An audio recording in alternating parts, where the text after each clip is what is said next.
There's a phrase that you hear sometimes, and it's a phrase that I find a very interesting phrase.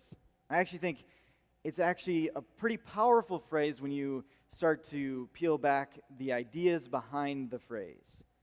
For this phrase, some men, this is a terrifying phrase, but for others, they don't really mind it so much. And the phrase is, to keep in a manner to which you have grown accustomed. Anybody know that phrase? Anybody know that phrase all too well? You don't have to raise your hand, right?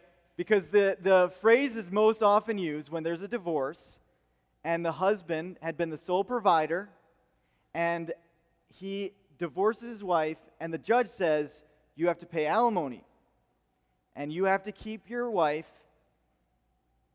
How? In the manner in which she's become accustomed. It's your fault she became accustomed to that.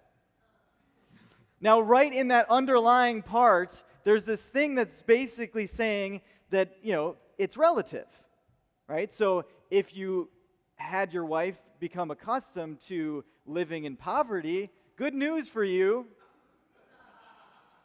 alimony payment's going to be pretty small. Okay? If you had your wife in this beautiful mansion, you gave her all this wonderful food and all your nice car and everything like that, then get ready to pull out the big bucks because she's come accustomed to a really fancy life.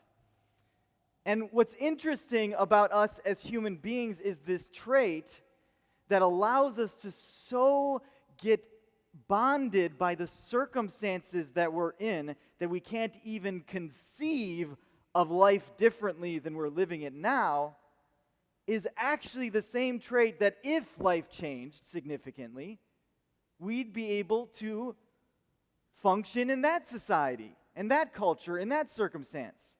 Because the trait is adaptability. We as human beings are created to be able to be adapted to any circumstance, to where in that circumstance we become part of it. We can become so accustomed to a field that we become where we feel like the dirt. We can become so comfortable in a community that we can't imagine ourselves outside of that community. If anyone's seen the movie My Fair Lady, there's this part where the guy all of a sudden realizes that he might not hate the girl as much as he pretended to.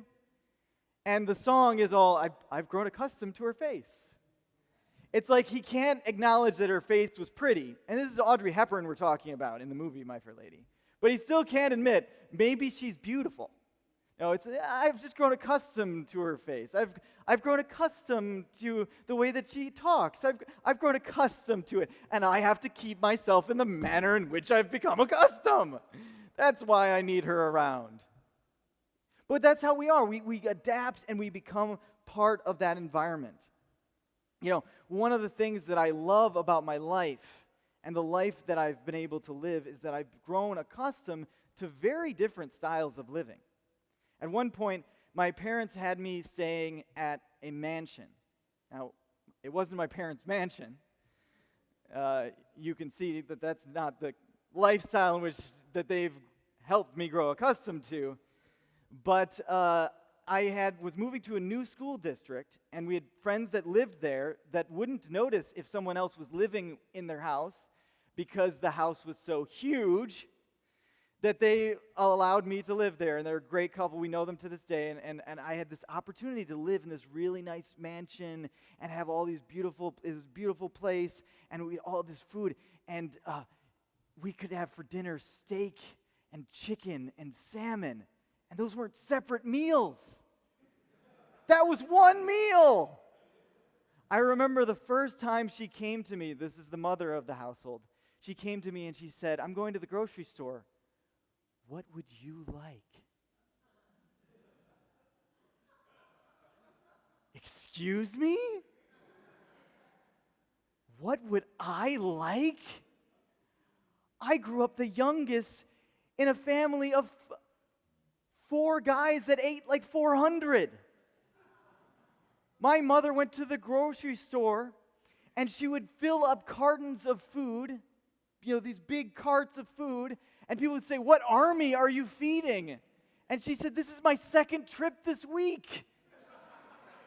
What do I want? She never asked me that question.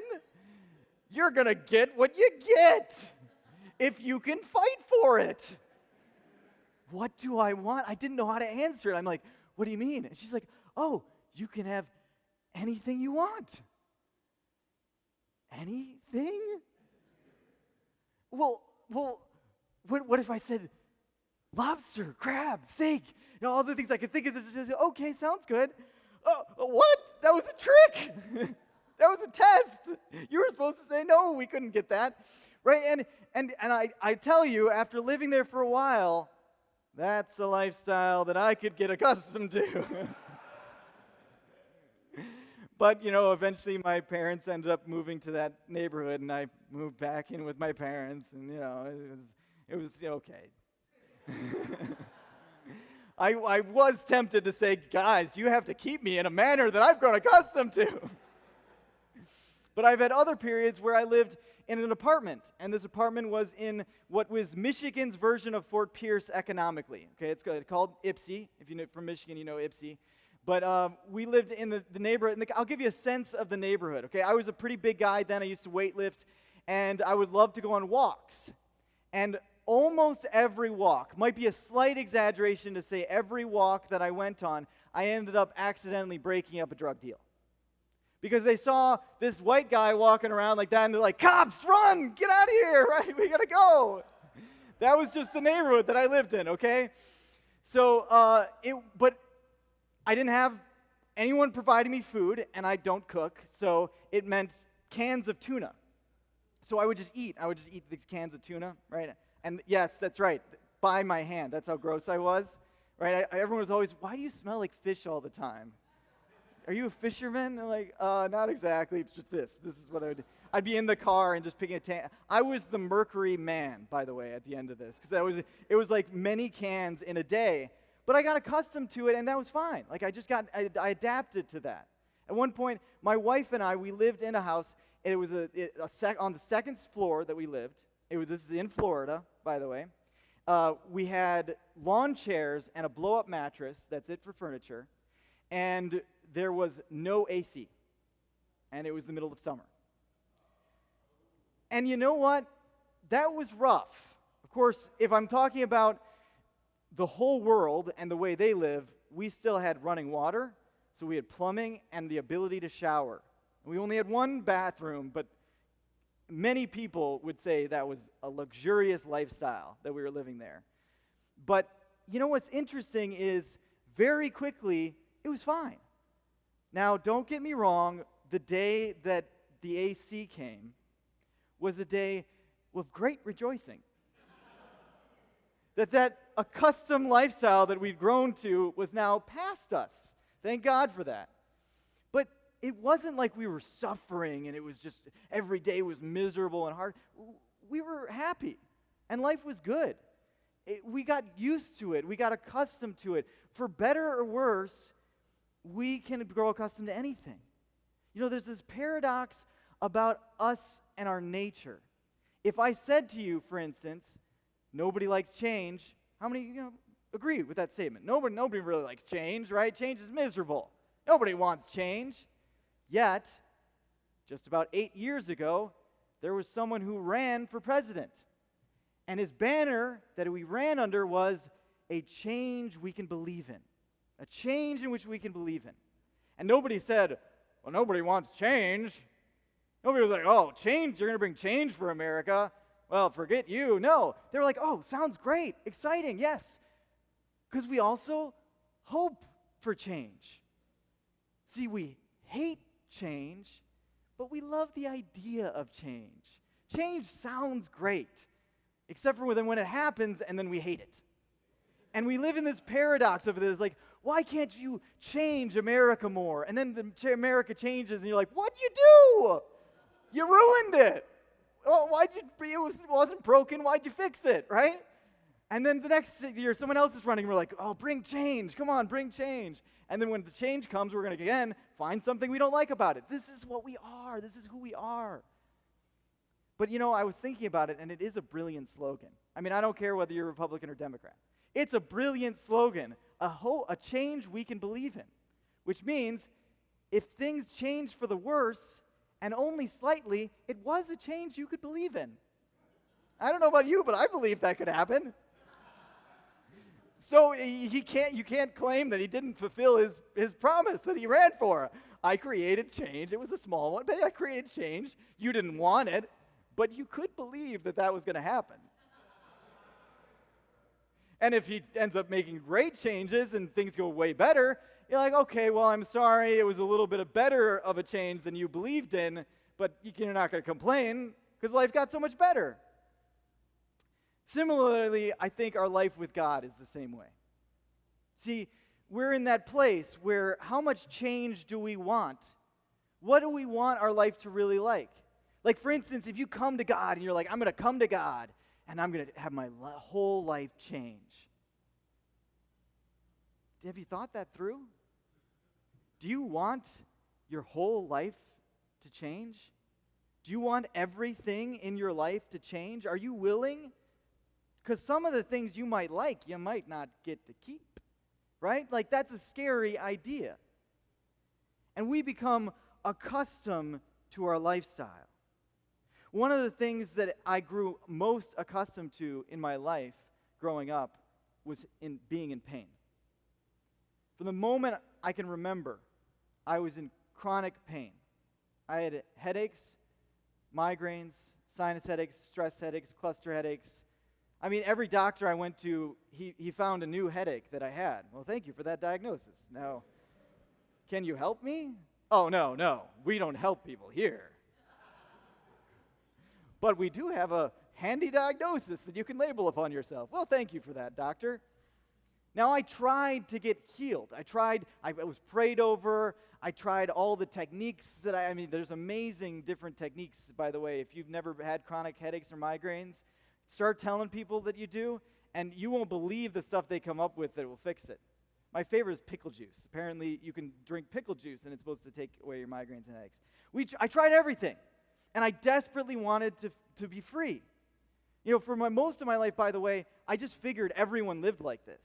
I just thought that this is the deal. God will give you a brain, but if you try to use it, he's going to stab it with needles. That's just what I thought. I assumed everyone had that ability. I can remember the first day that I didn't have a headache. I was 17 years old, and I didn't have a headache one day. And I was like going around doing math problems everywhere. And I was like, Mom, math is fun. That's how messed up I was. That's not normal. That's not right. And I went to my mother and I said, and I'll never forget this line, I said, how can anyone be depressed when they live like this every day? That was just a day without pain. But when your life, you've grown accustomed to having so much pain, it's unimaginable, inconceivable to be able to have no pain and so much joy and freedom in life. But I'll tell you what, at a certain point I started taking a nutrition product and I started to feel better. Slowly my headaches started to go away. And I started to write about the process. And it was an exciting time in my life. It was a joyous time in my life. But I didn't really talk to people about the fact that it was also the scariest time in my life. I remember I wrote a lot, and I labeled it on top, "A Slave to Pain and the Fear of Freedom." I had lived my whole life limited by my migraines.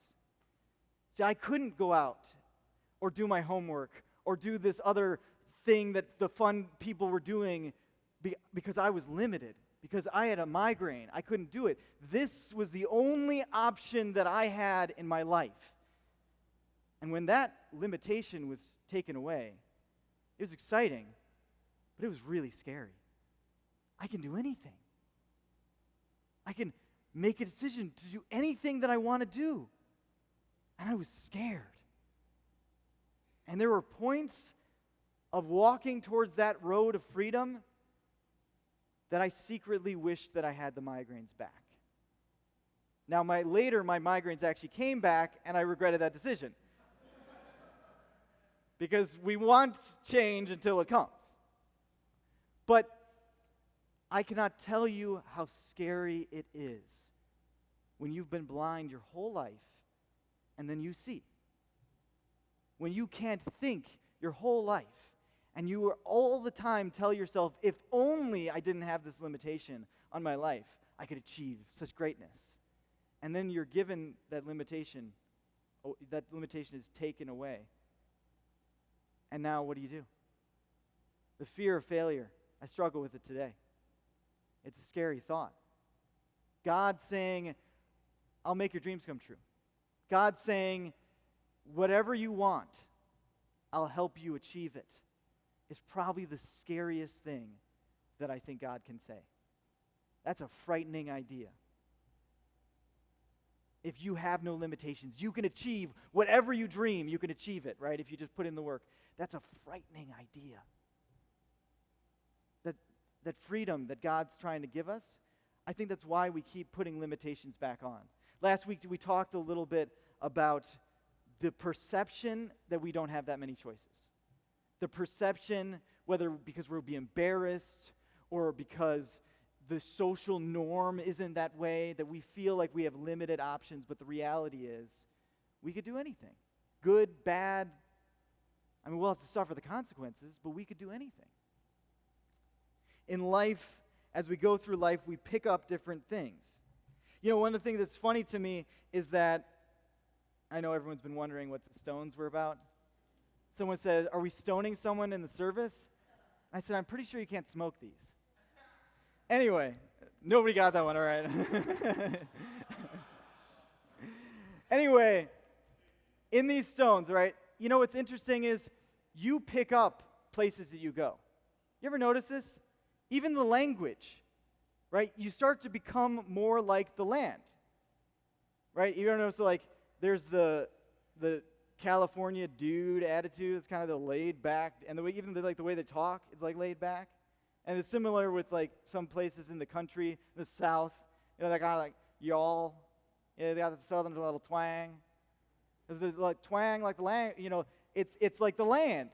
And they become like the land. I'm not an accent expert or anything like that, but it's interesting to me. But then there's different kind of Southern twang. There's a Southern twang that kind of just go on like this. You don't even know what they're talking about. They're doing the auctioneer kind of thing, like what I'm before to do, whatever you do, you know. And you don't know what they're saying if you're not from the land, because it's like, but it's like it's such a relaxed way of talking. It's like, I am what I am. You know, whatever, right? It doesn't matter. Like, I don't care. Right? And then there's the like North Carolina Southern twang, you know, but it's more refined. It's like, I'm a gentleman and you're a lady. You know, it's got this properness to it, like, you know, oh, it's like, right, it's brighter. And what's interesting is if you move there and you start being intimate with the people and really being part of the community, you'll notice that the voice, you'll start talking like it. I'm not even going to try to do a Boston accent because Mike is here and he could beat me up. So, but Mike runs our Road to Recovery ministry. And one week, Mike had the discovery that one of the people that was there was from the same small town in Boston or around Boston, you know, Massachusetts. Right? All of a sudden, and I would bet my last dollar that this was not a conscious decision, but this Boston accent came out of both of them. I've been around both of them. They never talk in a Boston accent at all. And then the moment they just found out there's another Boston person, it was just like all of a sudden the secret language, like the code, you know, it's like, okay, you know, West Side, right, whatever. They were just right there. And they had this like, oh yeah, you're one of us, right? And they started talking in that way. For better or worse, as we go through life, we pick up the different things in our circumstances. Now, some of these things are great things. We might pick up a new way of talking. I love those different, you know, expressions in different languages. You know, great. We might pick up a new hobby, a new style, new philosophy on life. But, you know, we also pick up things that hurt. By the way, these stones are about probably the size, and they vary in sizes, but these stones are the size that people were throwing stones at. And can you imagine that, by the way? They used to stone people to death. You were caught in adultery. They just throw these stones at you. There's a guy who was preaching about Jesus' love, and they started throwing stones at him because they didn't want to hear it. And in that moment that each stone hit him and hit his flesh, put yourself in that place for a second, with having these huge rocks coming and hitting against your flesh. He was totally justified in that circumstance to choose hate. Wouldn't you?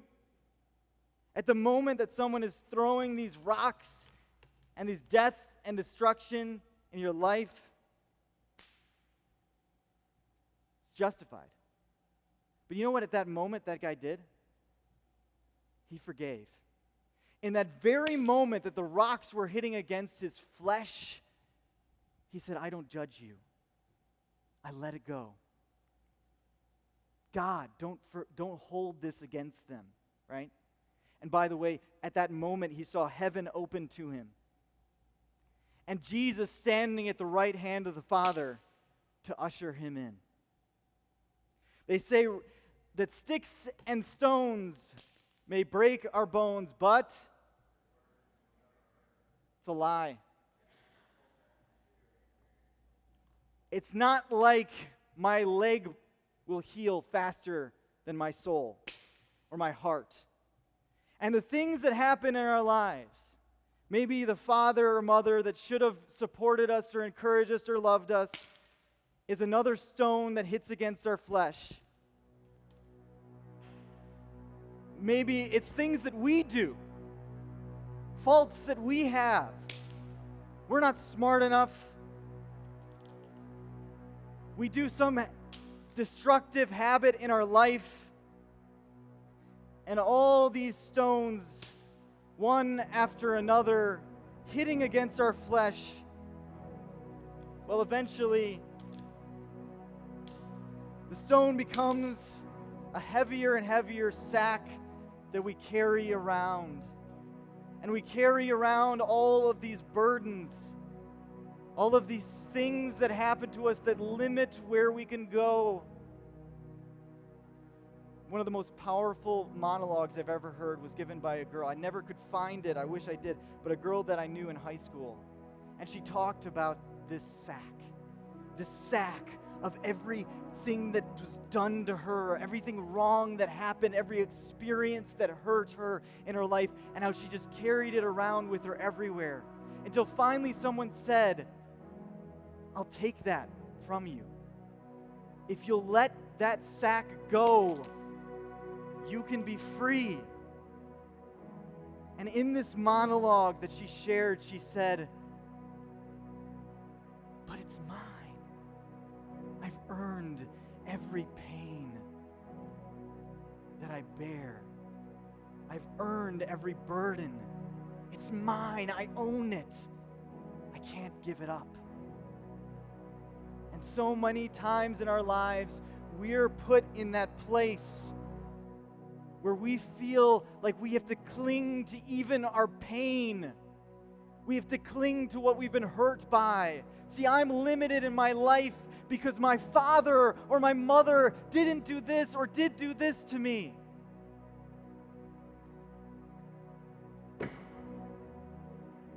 There's a man who lay by the edge of a pool. His arms and his legs didn't work. And Jesus walks up to him and says, do you want to be healed? Many of you might think that's a stupid question. I would if I hadn't have been born with chronic pain and been in that moment of experiencing freedom from pain and deathly afraid.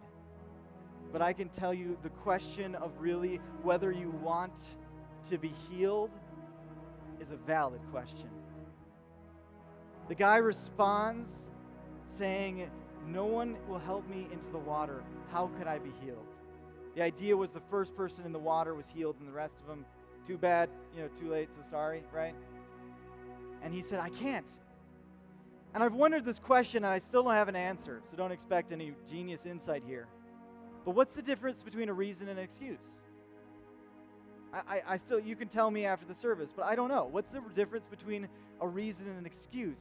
An excuse that I can't do this because of this, or a valid reason? Either way, I think most of you admit the guy had a good point.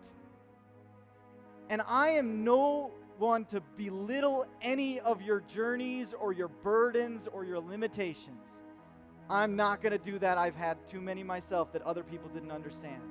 And when I said I can't do that because of the pain that I'm in, I've had too many people that just didn't believe me and just thought, oh, I could really do it if I wanted to, and didn't understand my pain, that I'm not going to belittle yours.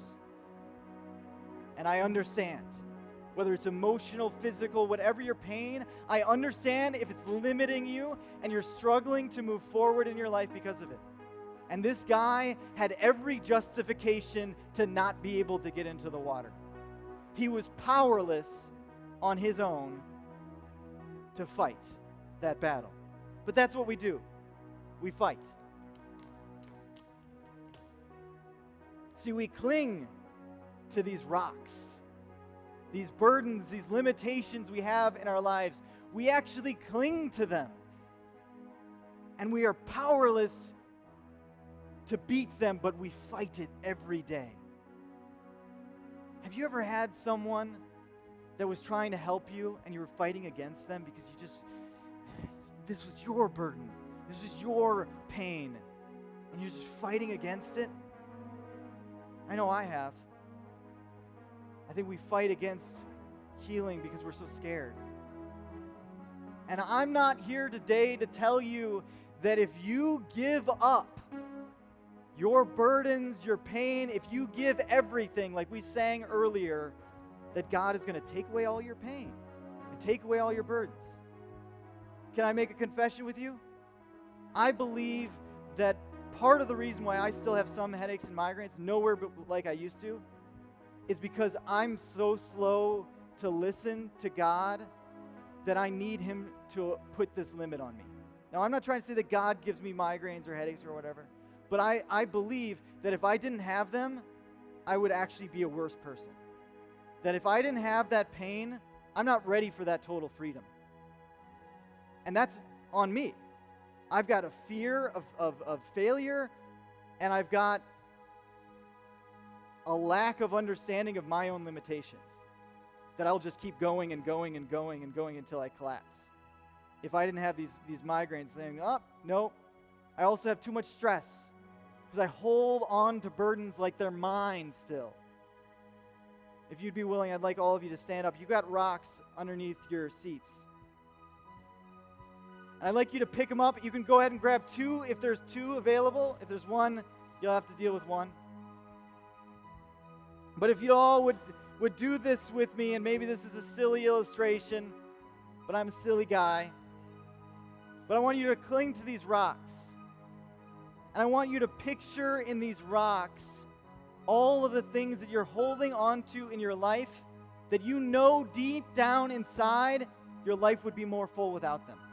The battles that you're fighting, the things that you want to be rid of. And as you cling to these rocks, I want you to take this posture right here, okay?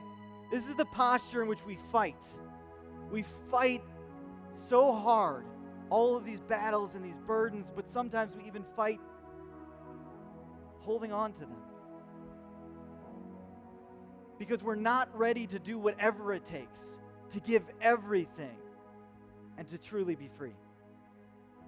But I want you to right now, in your heart, think about the things in your life that you want to be free of.